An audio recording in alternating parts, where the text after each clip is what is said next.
매일 아침을 뉴스로 깨웁니다. 신율의 출발 새아침. 도대체 왜 이런지 모르겠습니다.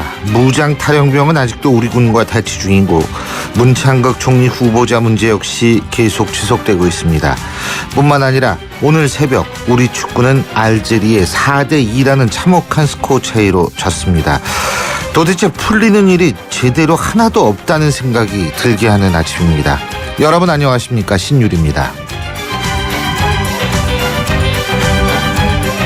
하지만 이럴 때일수록 우리가 보다 냉철하고 이성적인 접근이 필요하지 않을까 이런 생각이 듭니다. 지금 제가 말씀드린 이 모든 문제라는 것을 단지 감성적 차원에서 접근하지 말고 보다 냉정하고 이성적 차원에서 접근하면 나름대로 해법이 보이지 않을까 이런 생각이 들게 되는데요. 오늘 신율의 출발 새아침에서는 이 문제들에 대해서 보다 냉정하고 이성적인 해법을 찾아보겠습니다. 신율의 출발 새아침 오늘 순서 시작합니다.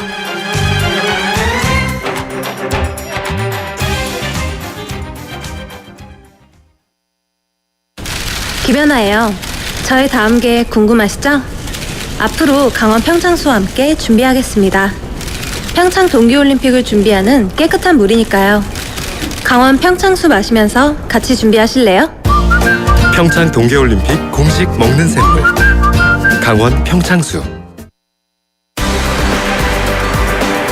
뉴스를 읽어드립니다. 뉴스를 보여드립니다. 뉴스를 들려드립니다. 최영일의 뉴스 매거진. 예, 어제 있었던 어제가 아니죠. 오늘 아침이죠. 예, 오늘 새벽에 있었던 이 알제리와의 월드컵 2차전 조금 전에 끝났는데 참혹합니다. 예. 전반전은 우리나라 축구 월드컵 역사상 가장 엉망인 경기였었다는 것이 일반적인 축구 전문가들의 평가인데요. 벨기에와의 3차전 글쎄 기다려야 될지 모르겠습니다만 오늘 카피는 뭡니까? 네, 오늘 카피가 참 외람되게도 빅토리입니다. 예, 그런 걸 보고 네. 이제 굉장히 뭐라 그러죠? 역설이라고 얘기를 할 수 그렇죠. 있죠. 그런데 이제 뭐 굳이 그래도 희박한 가능성이 남아 있기 때문에 유예된 승리 이렇게 카피를 달아보겠습니다. 아이고, 근데 있잖아요. 네. 그게 그렇게 되려면은 일단 러시아가 알제리한테 1대 0으로 그렇죠. 더 큰 스코어 차로 이기면 안 되죠. 됩니다. 네. 1대 0으로 이겨야 되고 그리고 우리가 벨기에를 2대 0으로 이겨야만 돼요. 그렇죠. 2대 0 이상입니다. 요거는. 그렇죠. 근데 1대 0으로 더 이기면 안 돼요. 러시아가. 그렇죠. 맞춰줘야죠. 그렇다면은 이 확률이라는 거는 제가 볼 때는 뭐 러시아, 벨기에 다 무릎 꿇고 니들 협박해도 이거 맞추기 힘들 거라는 생각이 들거든요. 그러게 말입니다. 그래서 이 유예된 승리라고 말씀드린 건 지금 뭐 우리가 마음을 좀 내려놓고 16강에 그렇죠. 가든 못 가든 1무 하나 했고 1패 하나 했으니까 한 번은 이기고 돌아와야 될 거 아닙니까? 그래서 어쨌든 이겨달라 이렇게 주문 드리고 싶네요. 예. 근데 뭐 이게 축구 얘기가 오늘 딱 들어맞는데요. 국가 전략, 정치 세력의 움직임, 기업, 개인 다 이기기 위한 노력을 하면서 살아가는 거 아닙니까? 예. 그런데 아까 말씀하신 대로 문창극 총리 후보의 거취, 대통령의 긴 고심, 7.14 새누리당 전대에서 당권 경쟁, 또 730 재보선에서의 여야의 리턴 매치 이런 승리를 향한 경쟁이 막 진행되고 있는 가운데 오늘의 패배는 참 많은 교훈을 주는 것 같습니다. 네, 그렇습니다. 자, 일단 말이에요. 가장 중요한 부분 중에 하나가 문창극 총리 후보자의 거취 문제인데 이거 어떻게 풀릴지 모르겠어요. 21일 토요일 늦게 대통령이 돌아오셨지 않습니까? 예. 빠르면 어제 일요일에라도 이게 뭔가 중간에 이 연락책을 넣어서 자진 사퇴를 이제 설득을 하든지 최악의 경우는 뭐 지명 철회를 할 수 없이 하든지 나오지 않을까 관측이 됐었는데요. 그것이 주말은 그냥 넘어갔고요. 오늘 정도로 예측이 되는데 어제 그 뉴스가 나오기 전에 더 큰 불상사가 글쎄요, 22사단 총기 난사 사고 정말 아까운 젊은 생명이 5명 죽고 7명 부상. 그리고 또 이 임모병장이란 친구가 부모가 설득을 함에도 불구하고 밤새 대치 중이어서 정말 이게 사살이냐 생포냐 걱정인데요. 우리나라에서 군대 다녀온 분들은 야 이게 줄줄이다. 많은 또 계급장들이 날아가겠구나. 이런 생각이 들지 않습니까? 그렇죠. 근데 사실 관리병사라는 건데. 그렇죠. 진짜 이것도 참 기가 막히더라고요. 저희가 오늘 1부에서 이 문제 좀 집중적으로 다뤄보려고 합니다. 그리고 사실 지금 이 소위 말하는 군 부대 내에서의 이런 총기 사고로 해야 되나요? 저는 이 그렇죠. 부분이라는 거는 사실 그 과거에도 있었지 않습니까? 그렇죠. 그래서 관리병사라는 제도도 사실 그래서 맞습니다. 생긴 거고. 저희가 이제 군복무할 때는 그냥 흔히 속칭 고문관 이렇게 부르고 했었는데요. 그러니까 우리 나이 또래에는 그런 개념 자체가 없었죠. 관리병사 이렇게 부르질 않았죠. 그렇죠. 근데 이제 독특한 친구 이렇게 불렀죠. 항상 좀 이제 왕따 현상은 무엇이라고 부르든 있어 왔다. 군이 워낙 빡빡한 조직 사회다 근데 보니까. 이제 그 당사자가 이상해서 왕따가 됐는지 왕따가 돼서 당사자가 이상해졌는지 맞습니다. 맞습니다. 그게 조직적인 분위기인지 개인 자체의 특질 문제인지 그건 늘 이제 얽히고 설키는 문제인데요. 말씀하신 대로 지금 보면은 2005년도에 이 총기 사고가 있었고요. 여기도 이제 GP에서 있었기 때문에 그렇죠. 28사단인데 이때도 8명 사상자, 수류탄 투척도 있었고요. 2011년에는 이제 강화군에서 해병대 총기 난사가 있어서 4명이 사망을 했는데 이때도 결국은 기수 열외 이런 이제 왕따 제도 때문에 문제가 된 것으로 나중에 밝혀졌습니다. 근데 이게 재밌는 게 뭐냐 하면 이게 재밌다고 얘기하면 안 되죠. 사실은 그 2005년 사건도 6월 19일에 있었고요. 그리고 2011년 사건은 7월 4일에 있었습니다. 이번 사건은 이제 어젯밤을 지나긴 했지만 이게 21일 밤에 일어난 사건이기 때문에 진짜 6월 말 7월 초에 총기 난사 사건이 집중돼 있습니다.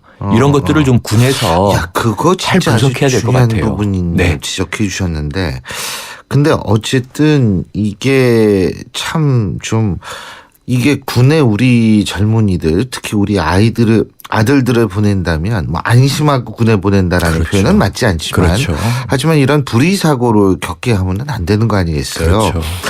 이 군도 참 고민일 겁니다. 근데 이게 관리병사 제도라는 거 A, B, C 등급으로 나누지 않습니까? 그렇죠.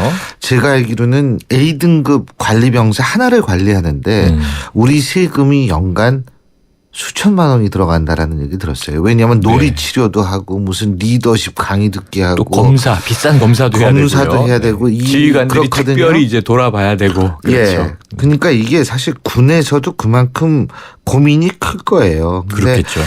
일단 여기서 주목해야 될 거는 B급 관리병사를 A급으로 돌려서 GOP에 왜 집어넣는가 이 부분을 밝히는 것이 일단은 전 제일 중요한 문제라고 생각이 들고요.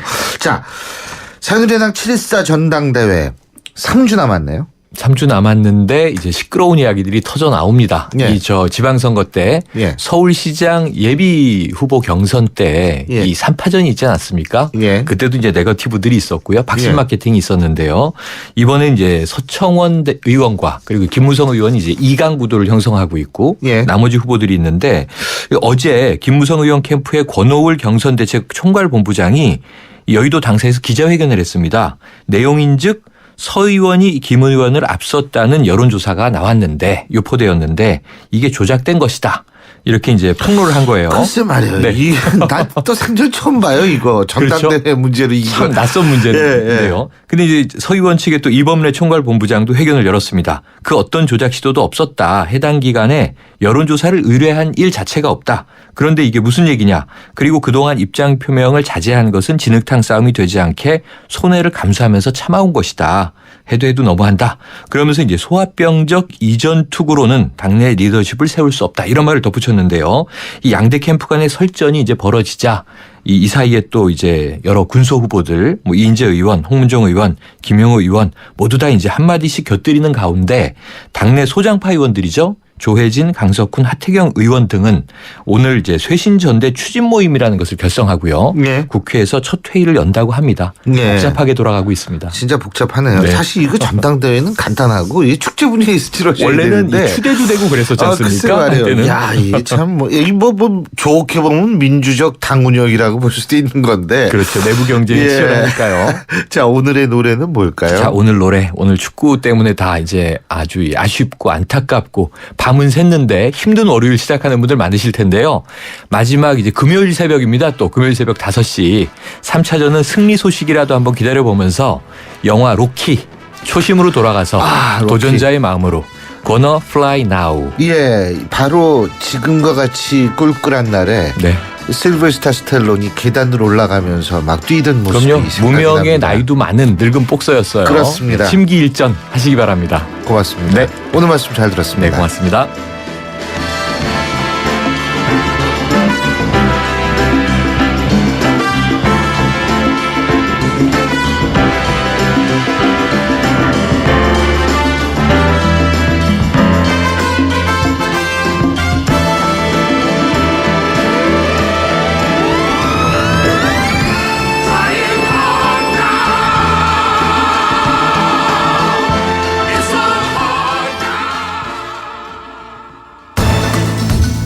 여러분은 지금 대한민국 유일의 보도 채널 YTN 뉴스 FM에서 보내드리는 신율의 출발 새 아침을 듣고 계십니다.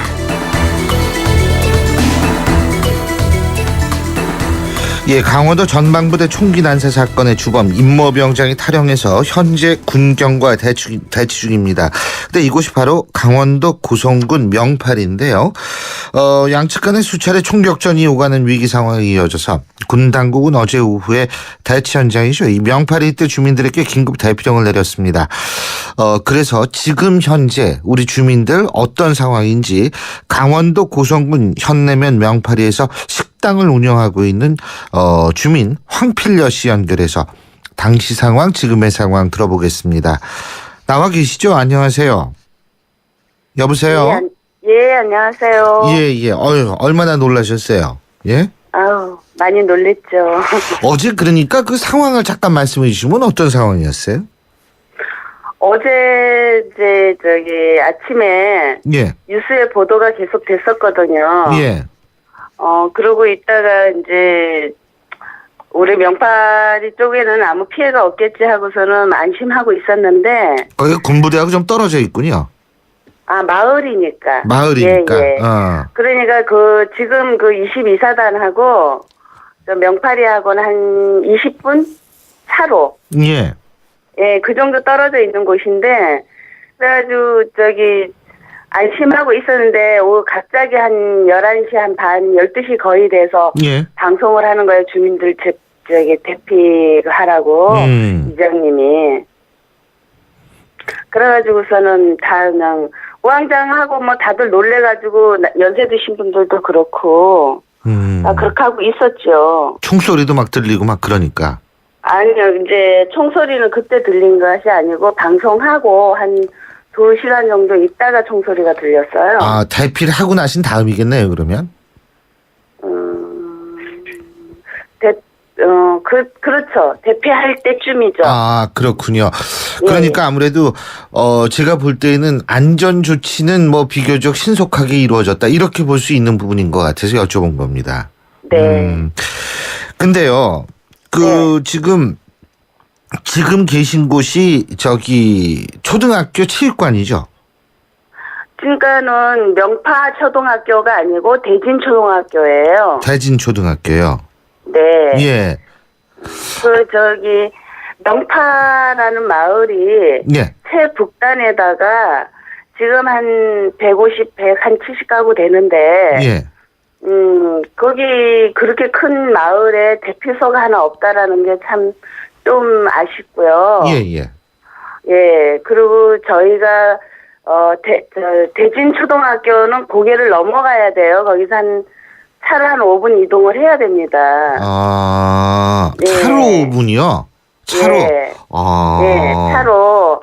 그것도 빨리 가야 5분이지 한 7, 8분 걸리는 곳에, 대피를 하니까, 제가 지금 방송에 통해서 그런 말을 좀 하고 싶네요. 예. 대표소가 하나 없다라는 거. 아, 그렇군요. 네. 근데, 어제 그러면은 그 대피한 시간이 보통 몇 시 정도 되시죠? 대표한 시간이 거의 거의 2시 다 돼서. 2시 다 돼서.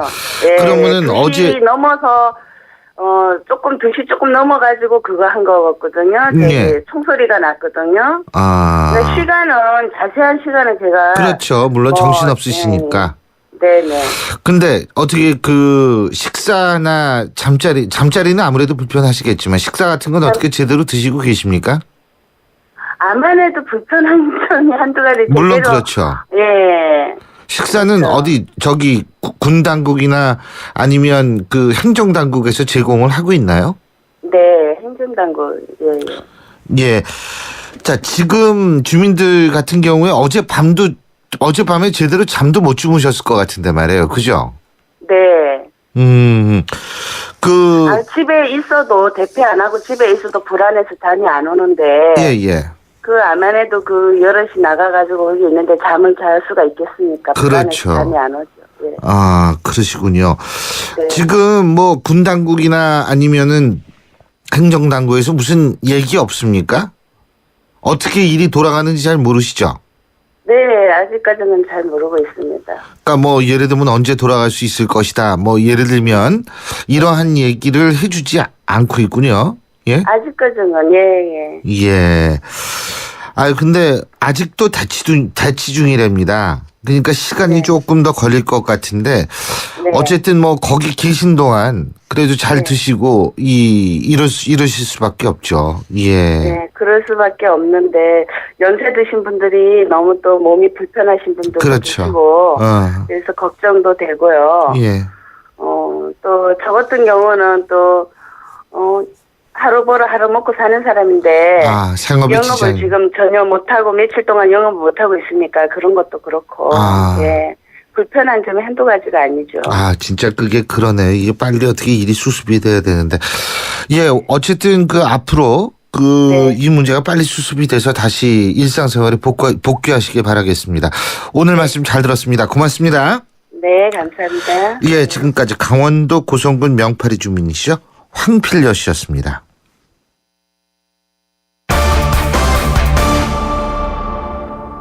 혹시 모를 총격전에 대비해서 현재 대피 생활 중인 고성군 명파리 주민의 얘기 들어보셨는데요. 자, 이번엔 총기 사건의 원인에 대해서 전문가 연결해서 자세히 알아보겠습니다.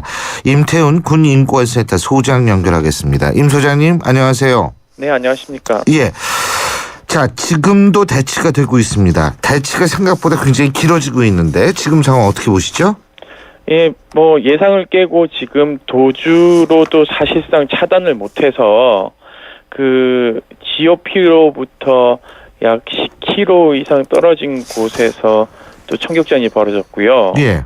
예, 그리고 지금 현재 그 탈영병의 실탄이 애초에는 그 군이 발표한 것과는 다르다는 또 주장이 제기되고 있어서 사실상 군이 초동 대처를 안이하게 했다는 비난을 면치 못할 것으로 예상하고 있습니다. 잠깐만요. 그 뭐가 다르다고 그러셨죠, 지금? 그러니까 총알을 60발여 정도가 있다고 했는데 지금 현재 100발 이상이 있다라는 그것도 제대로 파악이 안 되고 있다. 네, 예. 사건 초동 대응이 좀 미온적이다라는 지적들이 있습니다. 근데 일각에서는 지금 이 임병장이 제대를 앞두고 있지만 사실은 이 지금의 범죄 행각을 봤을 때 상당히 오랫동안 치밀하게 계획을 했다라는 얘기도 있더라고요. 이 부분은 어떻게 보십니까?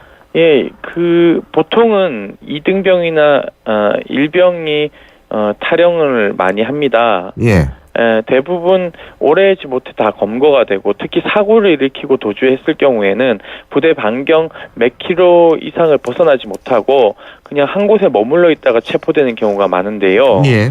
이번에는 야간임에도 불구하고 10km 이상 행군을 했기 때문에 상당 부분 야간 투시경이나 또는 그 최초의 그 사고지에서 총격을 한 다음에 내무실에 찾아가서 다시 총격을 한 상황이기 때문에 우발적이 아니다라는 지적들을 하고 있습니다. 그러니까 결국은 계획을 했을 가능성이 높다는 건데 말이에요. 그죠? 네, 뭐 그렇게 보고 있습니다. 근데 이제 이 임모병장이라는 사람이 관리병사 아니겠어요? 관리병사가 지금 A, B, C 세 등급으로 나뉘어져 있죠. 네. 일단 관리병사라는 것이 어떤 기준에서 구분이 됩니까? 이 관리병사라는 제도는 2005년 28사단에서 있었던 김동민 일병 총기 난사 사건 이후에 만들어진 제도입니다. 예. 간신병사는 이제 지금 현재 운영되고 있긴 하지만 2011년에 해병대 총기 사건 이후에 김관진 장관이 재발 방지를 위해서 3중 필터링을 하겠다라는 제도 개선을 합니다. 예. 즉 병무청에서 징병 신체 검사 때 MMPI 인성 검사를 한번 하게 되어 있고요. 예. 두 번째 훈련소 그리고 신교대에서 다시 한번 하도록 되어 있습니다. 예. 그리고 자대 배치 받았을 때 다시 한번 하도록 되어 있는데요. 예. 그런 다음에는 또 지휘관이 면담하도록 되어 있습니다. 자대 배치를 받고 나서 후속 부대에 또 배치될 때 이런 관심 병사들을 조기 식별하기 위해서 생활 기록부에다가 면담 일지들을 이렇게 편철하도록 되어 있습니다. 예. 그러니까 거의 모든 부대에서 인성검사를 다 실시하고 있나요, 그러면? 네, 그렇습니다. 지금 우리 임 소장님 같은 경우에는 인성교육하러 직접 군에 다니시죠? 저희는 부르진 않습니다. 워낙 군하고 인권 침해 부분에서 예. 좀 국방부가 저희를 조금 두려워하는 측면이 있죠. 예, 알겠습니다. 근데 어쨌든 ABC 등급을 나누어 가지고 이 지금 임병장 같은 경우에 A등급 판정을 받았다가 이게 B등급으로 재조정되면서 GOP 근무를 하게 된 건데, 그죠? 네, 그렇습니다. 근데 이게 A급 판정 받은 사람이 B급으로 바뀌게 되는 거, 이게 자의적으로 막 바꿀 수 있는 거예요? 이거 어떻게 된 겁니까? 그렇게 하면 안 되죠, 사실은. 그렇죠. 예, 그러니까 A와 B는 좀 차이가 많습니다. 예. 그러니까 A급이면 사실상 GOP에 투입을 못 시키도록 되어 있거든요. 예. 그런데 지금 알려지기로는 국가인권위원회가 조사한 결과 전체 군에서 약 8%가 부적응자라고 이야기를 하고 있습니다. 그러니까는 지금 22사단의 경우에는 보호관심병사가 약 전체 부대에서 20%를 차지하고 있거든요. 예. 그러니까는 모든 보호관심병사들을 모두 배제시키면 GOP 운영이 안 되는 상황이 발생을 하게 되는 거죠. 예.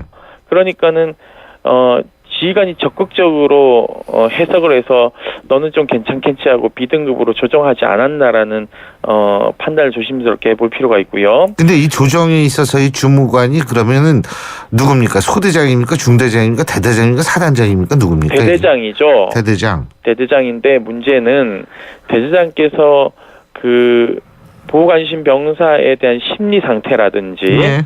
그 정신적인 상태라든지 이런 것들을 진단할 수가 없죠. 전문가가 아니니까요. 그래서 사단에는 병영생활 상담관이 다들 상주하고 있습니다. 계약직으로요. 예. 이런 분들을 적극적으로 활용해야 되는데 이분이 또 한 분이다 보니까는 활용을 못할 경우들이 있고요. 예. 그리고 또 군의관들이 있습니다. 그 정신과 군의관들하고 이렇게 3자를 통해서 다면 평가를 해야 되는데 그러한 지침은 또 없습니다. 그러다 예. 보니까 부대 관리 측면에서 자의적으로 이제 판단해서 근무지에 투입하는 경우들이 간혹 있습니다. 예. 근데 결국은 어쨌든 이번 사고는 임모병장이라는 사람이 이게 지금 정상이 아닌 상태에서 GOP로 들어갔다 이 얘기 아닙니까? 간단히 얘기한다면. 그렇다고 봐야 되죠. 그렇죠. 그렇다면 지금 이거는 앞으로 이런 문제가 발생하지 않기 위해서는 보다 이 관리병사의 관리를 진짜 확실히 해야 된다라는 그런 얘기인가, 그런 방법밖에 없나요? 그러니까 두 가지 지점이 있는데요. 예. 저는 지금 현재 사태에 대해서 보호관심 병사에게만 초점을 맞추는 것은 저는 좀 잘못됐다고 봅니다. 그러니까는 한 사람의 일탈로 보기엔 좀 부당한 지점이 있고요. 문제는 군대에서 이러한 관심 병사들을 적극적으로 현역 부적함 내지는 복무 전환을 하는 심사를 좀 활성화할 필요가 있다고 봅니다. 복무 전환이라는 거는 공익 같은 거 말씀하시는 거예요? 네, 그렇습니다. 그러니까 지금 현재 그 지휘관들의 지휘 부담이 큰 건 사실입니다. 왜냐하면 군이라는 그 곳은 훈련이나 전투, 작전 이런 것들을 주요적으로 해야 되는데 병사들 관리하는 데 90% 이상을 투여하고 있어서 예. 지휘 부담으로 작용하고 있기 때문에 현역 부적합 심사 또는 그 복무 전환을 도저히 군에 있으면 안 되는 사람들은 빨리빨리 내보내야 된다고 보는데 예. 문제는 이게 또 병역 비리하고 연관될까봐 또 그렇죠. 예, 이게 두려워하는 측면이 있습니다. 이것 또한 사실상 차상위 부대에서 한 번 더 판단을 하게 되어 있고 외부 그 정신과 전문의라든지 군의관들을 2중, 3중으로 필터링하게 되면 병역 비리는 또 저는 좀 근절될 수 있다고 근데 보거든요. 이게 지금 ABC 등과 합쳐가지고 7,000명이라는 겁니다. 관리병사가. 네, 예? 맞습니다. 7,000명이라면 우리나라 군대가 얼만데, 예? 지금 거의 50분의 1에 해당하는 숫자가 관리병사라는 건데, 예? 네네네. 이 50명 중에 한 명을 그러면은 이 딴 데로 돌리면은 이게 병력 수급에 차질이 생기는 거 아니에요? 그러니까 저는 전체를 돌리자는 얘기가 아닙니다. 예. 거기에도 A급, B급, C급이 있다면 예. A급은 예를 들어서 상태를 정확하게 진단을 하자는 거죠. 그러니까 이것을 뭉뚱그려서 뭐 이 인원을 다 복무 전환을 하자 이런 주장은 아닙니다. 절대. 네. 도저히 그 군 생활을 가둬놓고 하는 것이 문제가 있다면 상근 예비역으로 돌리고요. 출퇴근 방식으로. 그 다음에 도저히 상근 예비역도 안 되는 인원들은 그 공익근무원으로 돌리자는 이야기죠. 예, 그러고 그 A급 병사들 관리하는데 사실 우리 세금도 엄청 들어간다고 그러더라고요. 예, 그렇죠. 왜냐하면 지금 사실상 징병 신체 검사의 문제점이 상당히 많습니다. 예. 왜냐하면은 자기 몸에 대한 입증을 국가가 하는 것이 아니라 본인 스스로 해야 되는 것이 가장 큰 문제입니다. 그러다 보니까 돈 많은 사람들은 MRI도 찍고 정신과도 이게 의료보험이 안 되는 게 많거든요. 예. 적극적으로 자기 병에 대한 부분을 병 사용 진단서를 통해서 입증을 하다 보니까 돈 많은 사람은 군대를 안 가게 되는 것이고요. 예. 돈 없는 사람들은 MRI 찍을 때도 돈 들고 정신과는 뭐 갈 수도 없는 이런 형편이니까 예. 이런 인원이 그냥 들어가다 보니까 군에서는 질병도 발견될 수도 있는 것이고요. 정신적인 질환도 발견될 수 있는 것이죠. 그러면은 이게 한번 들어가게 되면 또 나오는데 굉장히 어려운 문제점들이 있죠. 어쨌든 부모의 입장에서 볼 때 우리 아이들 뭐 안심하고까지는 뭐합니다만 이런 이 불의의 사고를 당하지 말게 해야 되는 거 아니겠어요? 참 이게 저도 그래서 답답한데. 국가인권위원회가 이런 것들에 대해서 좀 활성화를 하자라고 2006년도에 예. 실태조사도 했는데 예. 그래서 제가 실태조사 발표 때 국방부 선병과장하고 토론도 했지만 선병과장도 제 주장이 맞다고 이야기를 하고 있습니다. 하지만 현재까지 이 제도가 개선되지 않고 있어요. 알겠습니다. 한 가지만 더 여쭤보겠습니다. 네네. 간단하게요. 지금 대치 상황 길어지고 있는데 이거 어떻게 마무리될 거라고 보십니까? 저는 대치 상황이 오늘 밤을 넘길 거라고 보고 있고요. 오늘 밤이요? 예, 그러니까 제가 어제 시점에서 새벽을 넘길 거라는 얘기를 했고요. 네. 지금 쉽게 투항을 하지 않는 것을 봐서는 군에 대한 적개심이 상당히 크다고 봅니다. 예, 그러니까 저는 군 당국이 설득 작업을 하는 것이 아니라 경찰이 좀 설득 작업을 하는 방안으로 군이 조금 뒤로 물러나는 것이 좀 바람직하지 않을까라는 생각이 들고요. 예. 그리고 심리적으로 무장 해제를 시키기 위해서 먹을거리도 조금 제공해주는 상태로 좀 작전을 병행했으면 좋겠습니다. 물론 알겠습니다. 강압적인 어떤 작전을 예. 하는 것도 중요하죠. 그래서 지금 현재 8군단이 예. 지휘하지 않고 저는 좀 그 합참이 좀 지휘를 하는 것이 바람직하다라는 판단을 하고 있습니다. 예, 잘 알겠습니다. 오늘 말씀 잘 들었습니다. 고맙습니다. 네, 감사합니다. 예, 지금까지 군인권센터의 임태훈 소장이었습니다. 1억 년 전 공룡들이 풀 뜯어먹던 때 석유가 생겼어. 그걸 우리가 개발을 하지. 근데 석유가 다 떨어지면? 하하, 그래서 전기차 배터리를 만들었지. 그리고 석탄을 석유로, 이산화탄소는 플라스틱으로 만들지. 이게 바로 미래에너지, 그린 에너지. 뭐 부르고 싶은 대로 불러. 과거 에너지부터 미래 에너지까지. 여기가 중요해. 혁신을 혁신하다. SK이노베이션. 신율의 출발새 아침 1부 순서는 여기까지고요. 전 잠시 뒤 2부에서 뵙겠습니다. 서양 고전음악을 완성시킨 천재 작곡가 악성 베토벤. 그의 음악적 잠재력을 일깨워준 사람은 스승인 크리스티안 네페 선생님이었습니다. 네페 선생님은 지루한 이론과 반복적인 연습을 강요하지 않았습니다. 이탈리아와 프랑스, 독일의 유명한 오페라를 감상할 기회를 마련했고 어린 베토벤이 음악에 대해 더 깊이 느끼고 생각할 수 있도록 이끌었습니다. 가르치는 것이 아니라 깨우치는 교육, 아이들의 잠재력을 활짝 꽃피우는 우리 교육의 희망입니다. 이 캠페인은 I am the key, 눈높이 대교와 함께합니다. 올여름 역사와 전통이 있는 영국 최고의 교육도시 옥스퍼드에서 품격이 다른 영어 캠프를 만나보세요. YTN 라디오와 APC가 주최하는 영국 주니어 영어 캠프는 자녀들의 영어 실력을 한 단계 끌어올려드립니다. 캠프가 끝난 뒤에는 프랑스와 스위스, 이탈리아의 문화유적지를 돌아보는 현장 학습의 기회도 누리실 수 있습니다. 영국 옥스퍼드에서 체험하는 주니어 영어 캠프.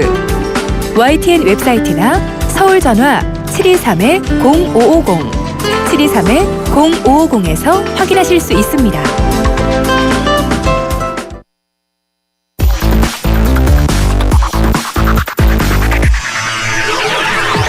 신율의 출발 새아침. 신율의 출발 새아침 2부 광고 듣고 시작하죠. 담쟁이가 청춘에게 조금씩 오르다 보면 찾아올 거야. 네 이름으로 세상을 뒤덮을 그날이. 맑고 깨끗한 청춘은 별이다. 칠성사이다. 이번 역은 9호선 마곡나루역입니다. 더 큰 성공으로 가실 분은 일성 트루엘 플래닛으로 가십시오.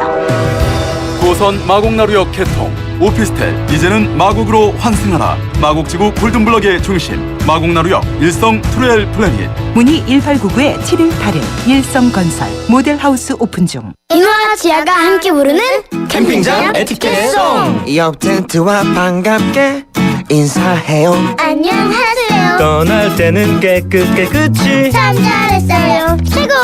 코베아와 함께 하세요. 캠핑 에티켓 코코코베아.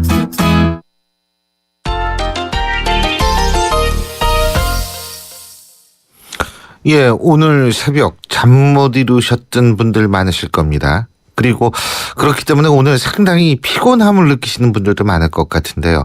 하지만 승리의 기쁨에 취해서 피곤함을 못 느낄 정도의 하루를 모두 예상하셨겠지만 결과는 정반대였습니다. 과연 왜 이런 상황이 벌어졌는지, 그리고 앞으로 우리 축구 어떻게 해야 하는지 경향신문 김세훈 기자와 알아보겠습니다. 김세훈 기자, 안녕하세요. 네, 안녕하세요. 2대4 그죠? 네. 예상하셨어요? 이렇게. 아니, 그러니까 뭐 3골은 순식간에 들어갔더군요. 네. 예. 저는 개인적으로는 누가 이기든지 3대1 승부가 날 것 같다라는 그런 생각을 사실 했었는데요. 예. 네, 골차가 좀 날 거라고 했는데 지금 말씀하신 대로 순식간에 전반에 3골을 내주면서 경기를 참 어렵게 우리 대표팀이 했습니다.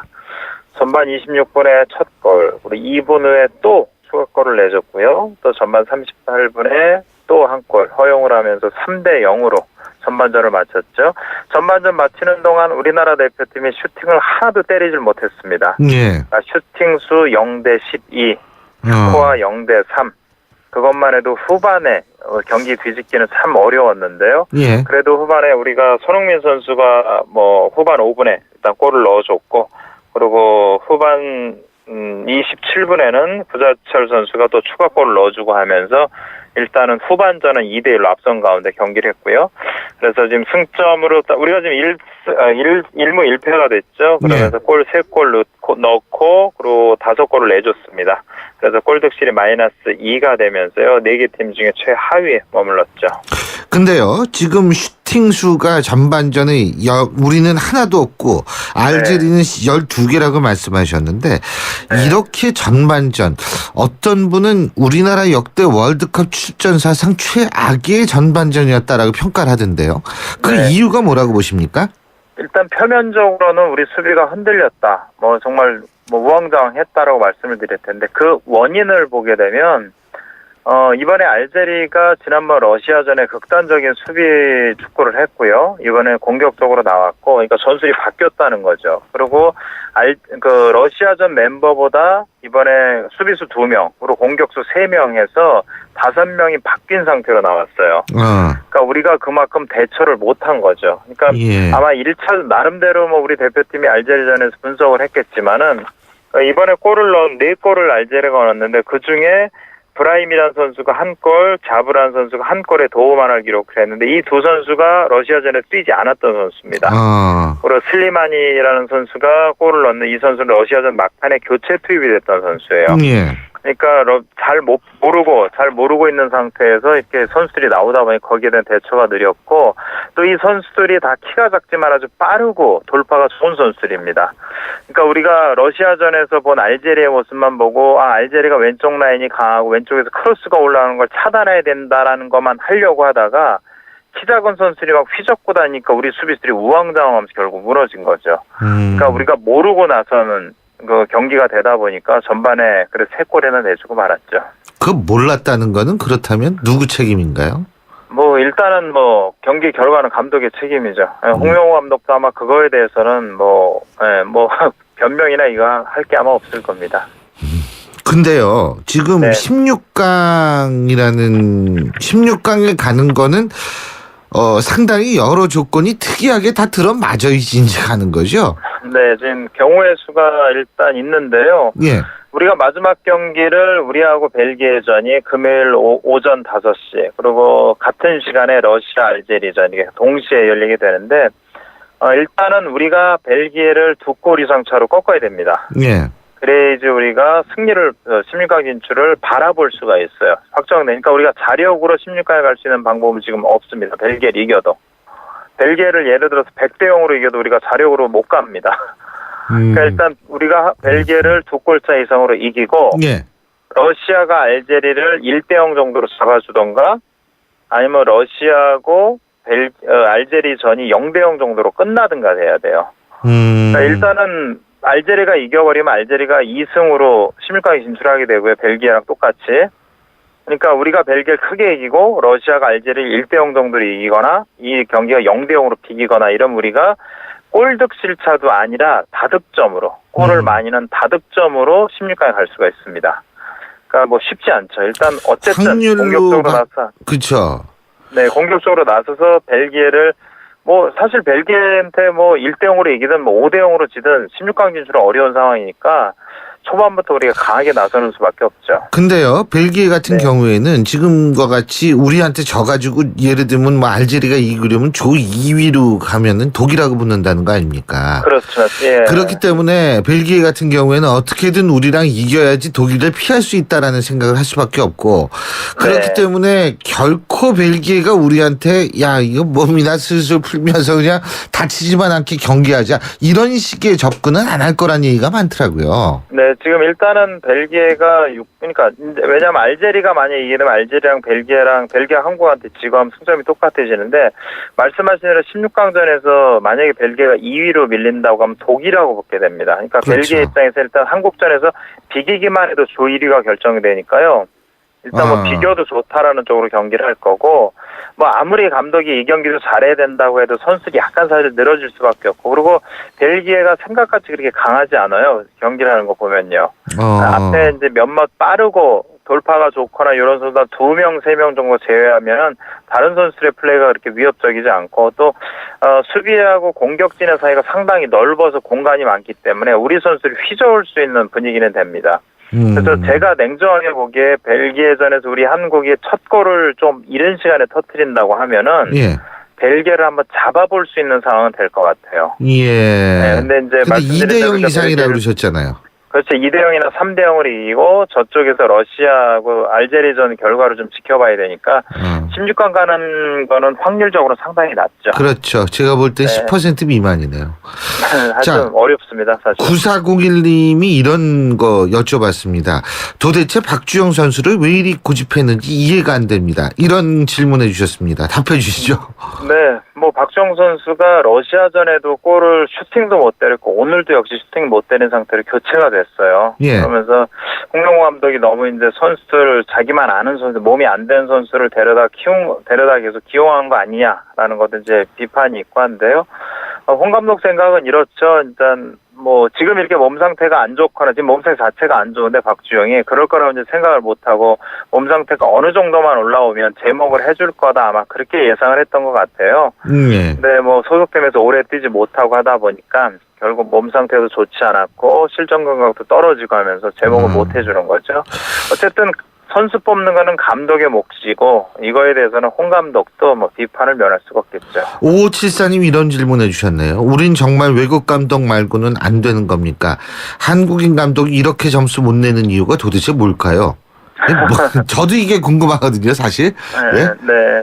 글쎄 이게 뭐 외국 감독 온다고 해결되는 그러한 문제라기보다는요. 일단 우리 선수들이 기본적으로 뭐 이번 멤버는 이런 게 있는 것 같아요. 제가 보기엔 선수들이 일단 병역 혜택도 어느 정도 받은 선수들이고 하다 보니까 조금 헝그리 정신이나 이런 게 조금 약한 것 같다는 느낌도 좀 들고요. 개인적으로 이제 그렇게 생각을 합니다. 그리고 홍 감독이 아무리 이제 선수들을 홍 감독이 의리로 선수 뽑는다라기보다 홍 감독이 감독을 맡기 시작했을 때가 월드컵을 1년 앞두고였어요. 그러니까 결국은 선수들을 파악할 시간 이런 게 부족한 상태로 바로 실전을 준비해야 됐기 때문에 본인이 아는 선수로 잘 알고 있는 선수로밖에 대회를 칠 수가 없거든요. 그러니까 이거는 국내 감독이 왔고 외국 감독이 좀 나을 거다 이런 식의 접근보다는 환경 자체가 상당히 좋지 않았죠. 그동안 우리가 이번에 월드컵을 준비하면서 감독을 조광래 감독 썼다가 또 경질을 하고 최강희 쓰고 최강희 감독이 또 시한부 감독으로 오면서 예선을 너무 어렵게 하고 이런 악순환이 반복되는 게 문제지. 제가 보기엔 국내 지도자, 외국 지도자다. 그 문제는 조금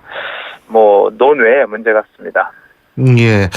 어쨌든 우리 선수들 2100번님 이런 말씀해 주셨습니다. 최선을 다한 선수들이 돌아왔을 때 그래도 우리 박수 쳐줘요. 예, 박수 쳐야죠. 박수 쳐야 되는데 어쨌든 이번에 여러 가지 문제점을 좀 냉정하게 한 번쯤 생각을 해보고 이런 실수 다시는 되풀이하지 않는 반면 교사의 계기가 됐으면 좋겠다는 생각입니다. 오늘 말씀 잘 들었습니다. 고맙습니다. 네, 고맙습니다. 예, 지금까지 경향신문 김세훈 기자였습니다. 안녕하세요. 초보 운전자 수지입니다. 도로는 무섭고 차는 왜 이리 많은지 엄마야. 그래서 저는 살아있는 친구를 만났어요. 반응형 블랙박스 유라이브. 와, 정말 살아있네. 유라이브. 살아있는 블랙박스 유라이브. 한때 보리 하나로 콜라와 싸워 전설이 되신 분이 계셨지. 국내 최초 보리 탄산음료로 콜라의 아성을 흔들었던 맥콜. 다 전설을 맛보리 맥콜. 미세먼지 많은 날엔 깨끗하게 쿠쿠 청정. 비 오는 날엔 산뜻하게 쿠쿠 제습. 공기청정기와 제습기가 만나 1년 내내 쿠쿠 하이브리드 365. 예, 신율의 출발 새 아침 2부 순서는 여기까지고요. 전 잠시 뒤 8시 10분에 다시 오겠습니다.